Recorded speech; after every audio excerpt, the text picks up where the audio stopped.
주자류가 사용하는 일양서지는 각 서체의 명필가들의 비문이나 시를 초식으로 사용하는 무공이었다. 처음 사용한 초식은 당나라 때 대신이었던 저수량이 쓴 방연영비라는 비문으로 해서체의 백미였다.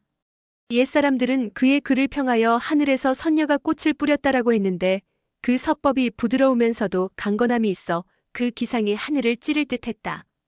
곽도는 비록 일양서지가 생소했지만 방연영비의 내용은 알고 있었기에 대충 주자류의 획순을 미리 예측하고 차분하게 공격을 방어할 수 있었다. 주자류는 곽도가 자신의 서법을 알고 있는 듯하자 서법을 초서로 바꾸어 당나라 때 이름 날린 명필가인 장욱의 자언첩을 허공에 써나가기 시작했다. 갑자기 서체가 바뀌자 곽도는 제대로 방어하지 못하고 뒤로 밀려나기 시작했다. 곽도가 열세에 몰리는 듯하자 침묵을 지키고 있던 금융국사가 앞으로 나서며 입을 열었다. 그러나 몽골어로 말했기 때문에 대부분의 사람은 알아들을 수 없었다. 곽도는 사부님의 지시를 받자 크게 소리내어 웃으며 부채와 장법을 연거푸 휘둘러 주자류에게 성난 파도와 같은 장풍을 날렸다. 장풍의 위력이 어찌나 강했던지 관전하던 사람들마저 저도 모르게 한두 걸음 뒤로 물러서야 했다. 곽도는 그와 동시에 목청을 높여 주문을 외우는 듯한 소리를 냈다. 이것은 광풍신뇌공이라는 것으로 일종의 음공이었다. 그러나 주자류는 전혀 기세가 꺾이지 않았다. 오히려 주자류의 서체에는 더욱 큰 내력이 실리며 그가 허공에 쓰는 한자 한자가 장풍이 되어 곽도에게 날아갔다. 주자류의 힘이 강해질수록 곽도의 부채에도 힘이 더해졌고 그의 입에서 흘러나오는 주문 같은 소리도 높아졌다. 주자류의 장풍과 곽도의 음파가 허공에서 부딪히며 주변으로 그 여파가 번져나가자 구경하던 사람 중에 무공이 약한 자들은 그 자리에 서 있지 못하고 점차 뒤로 밀려났다. 그때 주위를 둘러보던 황룡의 시선에 어깨를 나란히 하고 앉아있는 양과와 소용녀의 모습이 들어왔다. 한참 싸움이 벌어지고 있는 곳과 두 사람이 앉아있는 곳은 불과 1장 정도밖에 떨어져 있지 않았다. 그런데도 두 사람은 이상하게도 전혀 영향을 받지 않는 듯 대화에만 열중하고 있었다. 두 고수의 내력이 충돌하며 일으키는 바람 때문에 웬만한 무공을 지닌 사람들도 모두 뒷걸음질을 치는데 둘은 끄떡도 하지 않았다. 소용녀는 거센 바람에 옷이 휘날리는데도 마치 아무렇지도 않은 듯 애정이 가득 담긴 눈으로 양과를 바라보고 있었다.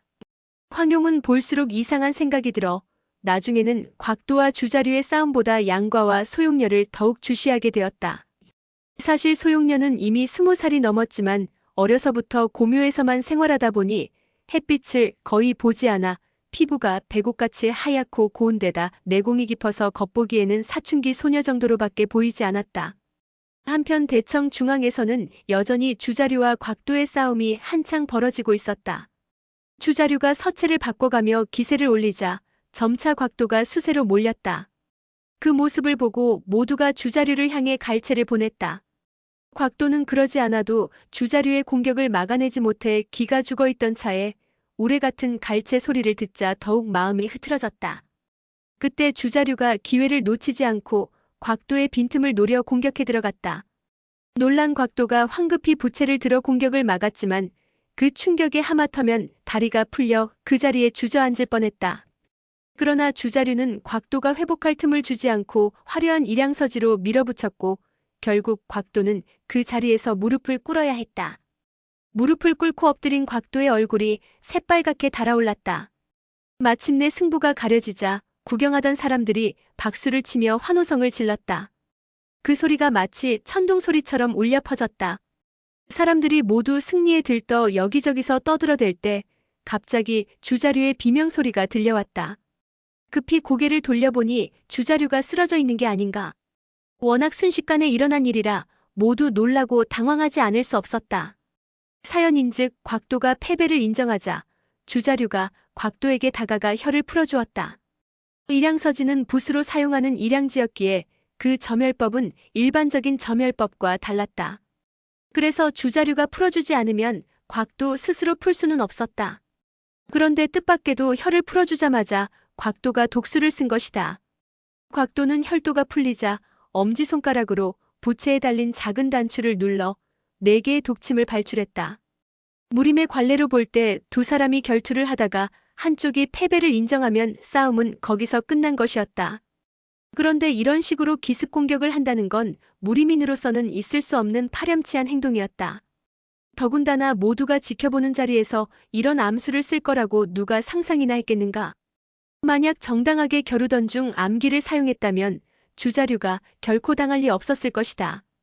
그는 곽도가 이미 패배를 인정해서 자신을 공격할 것이라고는 전혀 예상치 못했기에 미처 피하지 못하고 당한 것이다. 4개의 독침에는 몽골의 설산에서 나는 맹독이 묻어 있었다. 주자류는 독침에 맞자마자 온몸이 부어오르며 가려워서 견딜 수가 없었다. 이 모습을 본 궁웅들은 모두 참지 못하고 곽도를 향해 욕을 퍼부으며 각자 무기를 들고 공격하려 했다. 그러자 곽도가 웃으며 말했다. 싸움에서 승부를 겨루는데 파렴치하고 말고가 어디 있소? 무공을 겨루기 전에 암기를 쓰지 말자고 약속을 한 것도 아니지 않습니까? 만약 주형께서 저한테 암기를 썼다면 난 그러려니 하고 받아들였을 것이오. 그야말로 철면피 같은 말이었다. 모두가 더욱 언성을 높여 곽도를 비난했다. 그때 곽정이 얼른 주자류에게 다가가 상태를 살폈다. 암기는 주자류의 가슴 부위에 꽂혀 있었는데 고통스러워하는 주자류의 표정으로 보아 독성이 매우 강한 듯했다. 곽정은 급히 주자류의 혈도 몇 군데를 찍었다. 피의 순행을 느리게 하고 경맥을 막아 독이 심장으로 퍼지는 걸 막기 위함이었다.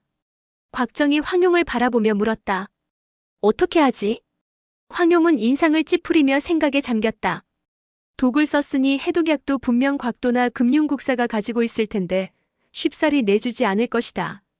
어떻게 하면 해독약을 내놓게 할 수 있을까? 그러나 얼른 묘책이 떠오르지 않았다. 그때 점창어운이 사제의 상태가 위중한 걸 보고 심히 걱정되기도 하고 또 분노를 참을 수 없어 중앙으로 나가 곽도를 공격하려 했다. 그러나 황용이 이를 말렸다. 사형, 참으세요. 그러자 점창어운이 왜 말리냐고 물었다. 황용은 즉각 대답하지 못하고 잠시 생각에 잠겼다. 3번을 겨루기로 했는데 이미 1번을 졌다. 만약 점창어운이 나서면 상대방에선 다리파가 응수할 게 분명한데 이기지 못하면 큰일이 아닌가.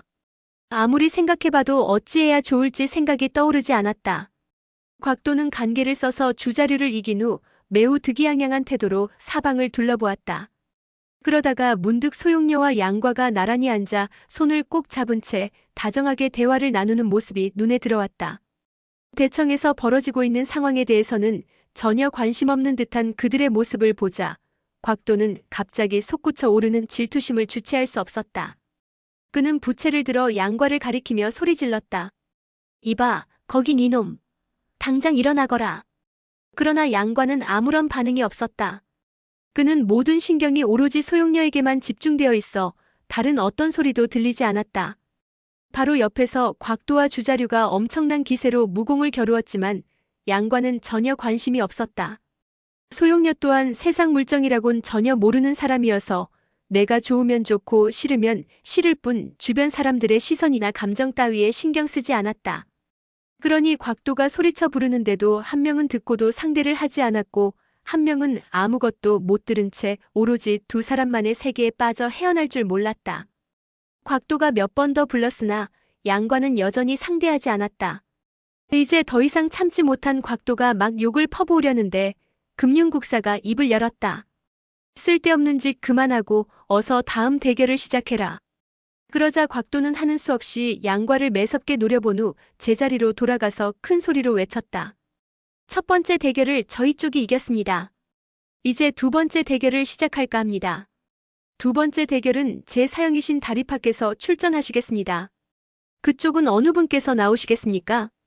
곽도의 말이 끝나자 다리파가 대청 중앙으로 나서며 붉은색 가사 밑에서 무기를 꺼내들었다. 대청에 모여있던 사람들은 다리파가 꺼내든 무기를 보고 놀라움을 금치 못했다. 다리파가 꺼내든 무기는 매우 굵고 긴 금강저였다. 본래 금강항마저는 밀교의 호법존자가 사용하는 것으로 서장 및 몽골의 승려들이 흔히 쓰는 무기였다.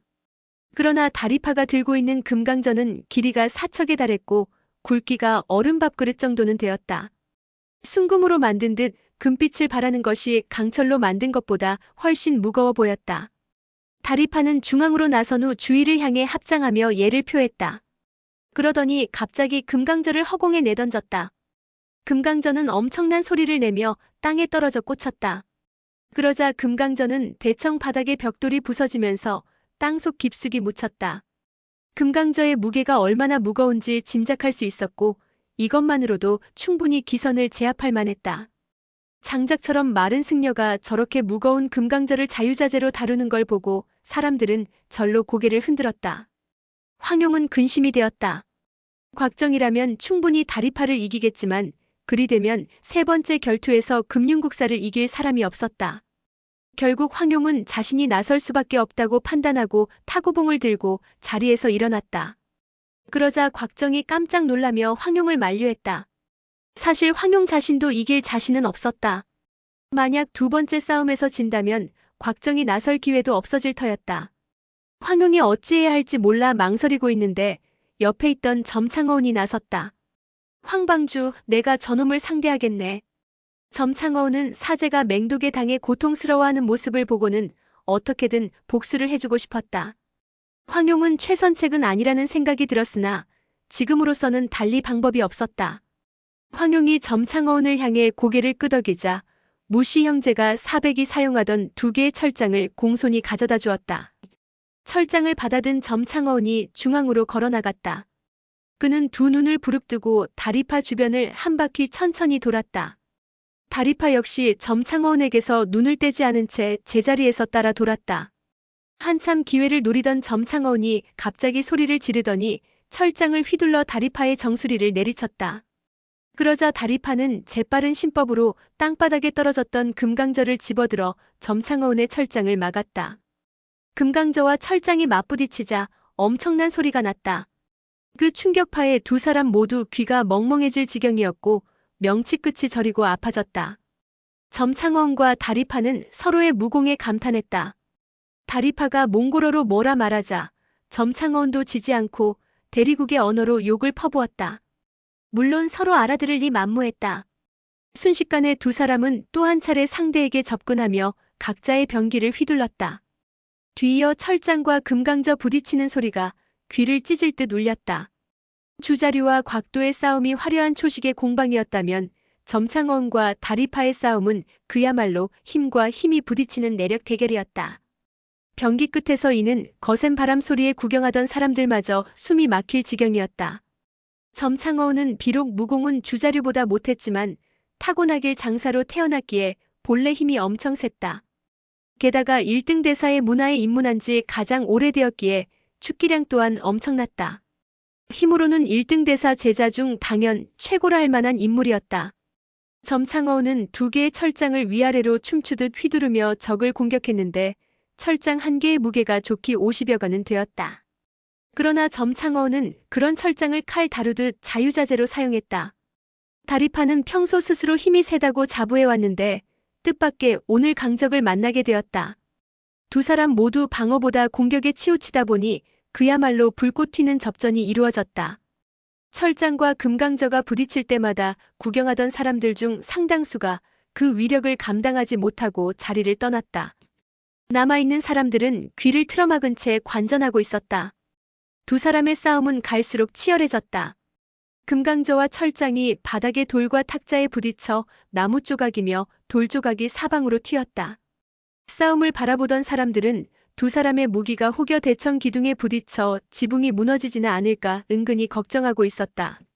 그때 갑자기 엄청난 소리가 나며 점창어운이 들고 있던 철장이 반으로 부러졌다.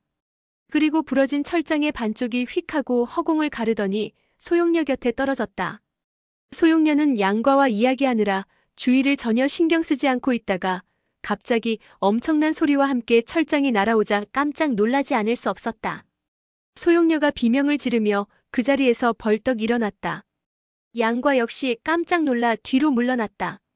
그러고 소용녀를 보니 그녀가 발뒤꿈치를 문지르고 있었는데 튄 돌에 맞았는지 상당히 아픈 표정이었다. 그걸 보고 화가 머리끝까지 난 양과가 누구 짓이냐며 주위를 둘러보았다. 그때 점창어운이 부러진 철장의 절반을 손에 들고 있는 게 보였다. 점창어운은 나머지 철장 하나로 다시 다리파를 공격하려 했다. 그러자 다리파가 오른손을 치켜들며 멈춰 세웠다. 어차피 두 사람의 힘이 백중세라면 더 이상 겨루어봐야 승부를 가리기 어려울 것이 뻔했다. 그렇다면 상대방의 병기를 부러뜨린 다리파가 승리를 거둔 것 아니겠는가? 눈치 빠른 곽도가 얼른 자리에서 일어나 좌중을 향해 외쳤다. 우리가 3번 중 2번을 이겼으니 무림의 맹주 자리는 응당 우리 사부님께 돌아가는 게 마땅합니다. 그러니 여러분께서는. 그런데 말이 끝나기도 전에 양과가 점창어원에게 다가갔다. 철장이 왜 부러진 거죠? 왜 부러진 철장이 날아와서 우리 선자를 다치게 한 거죠? 그 말에 점창어원이 뭐라 답하지 못하고 우물쭈물했다. 철장이 부실하군요. 어서 우리 선자께 사과하세요. 점창어원은 다소 어이가 없었으나 상대가 아직 어린아이이기에 상대하지 않으려 했다. 그런데 갑자기 양과가 손을 뻗더니 다짜고짜 철장을 빼앗았다. 어서 우리 선자께 사과하세요. 어서요. 곽도는 자신의 말이 끝나기도 전에 양과가 말을 가로채자 기분이 몹시 상했다. 어디서 되먹지 못한 놈이 나서는 것이냐? 어서 썩 꺼지지 못하겠느냐? 누가 되먹지 못한 놈인데? 네 놈이 아니면 누구겠느냐? 맞아, 네 놈이 아니면 누가 되먹지 못한 놈이겠어? 뭐라고? 이놈이 어디서 감히? 왜 네 놈이 되먹지 못한 놈이라며? 긴장되고 살벌한 분위기가 팽배해 있다가 갑자기 나타난 한 어린 소년의 말도 안 되는 말장난에 모두가 웃음을 터뜨렸다. 곽도는 화가 나고 무안해서 부채를 뻗어 양과의 머리를 때리려 했다. 그걸 보고 곽정이 몸을 날려 곽도의 부채를 빼앗으려는 순간 양과는 머리를 굽히더니 곽도의 팔 밑으로 들어가 타구봉법으로 철장을 휘둘러 곽도의 다리를 걸었다. 갑작스러운 공격에 곽도는 하마터면 중심을 잃고 넘어질 뻔했다. 다행히 곽도의 무공이 고강했기에 겨우 버틸 수 있었다. 그걸 보고 곽정이 놀라서 물었다. 과야 어찌 된 일이냐? 이놈이 홍방주님의 타구봉법을 무시하기에 제가 타구봉법으로 저놈을 혼내주려 했는데 아깝게 실패했네요. 네가 어찌 타구봉법을 아느냐? 곽정이 이상한 듯 물었다. 그러자 양과는 일단 되는 대로 거짓말을 꾸며댔다. 조금 전 노방주가 저놈과 겨룰 때 자세히 봐서 몇 초씩을 배웠습니다. 그 말에 곽정은 양과가 원래 총명하고 자질이 뛰어난 걸 알았기에 그럴 수도 있다고 생각했고 곽도는 양과에게 공격당한 게 그저 자기 실수라고만 생각했다. 곽도는 화가 나기는 했지만 지금은 양과와 다투는 것보다 훨씬 중요한 일이 있었다. 그는 곽정에게 걸음을 옮겼다. 곽대엽, 오늘의 대결은 분명 저희가 이겼습니다. 이제 제 사부님이신 금융국사께서 천하무림의 맹주가 되셨습니다. 누구든지 감히 복종하지 않는. 곽도가 여기까지 말했을 때였다. 어느새 양과가 곽도의 뒤로 다가가더니 갑자기 타구봉법의 한 초식을 사용해 곽도의 엉덩이를 후려쳤다.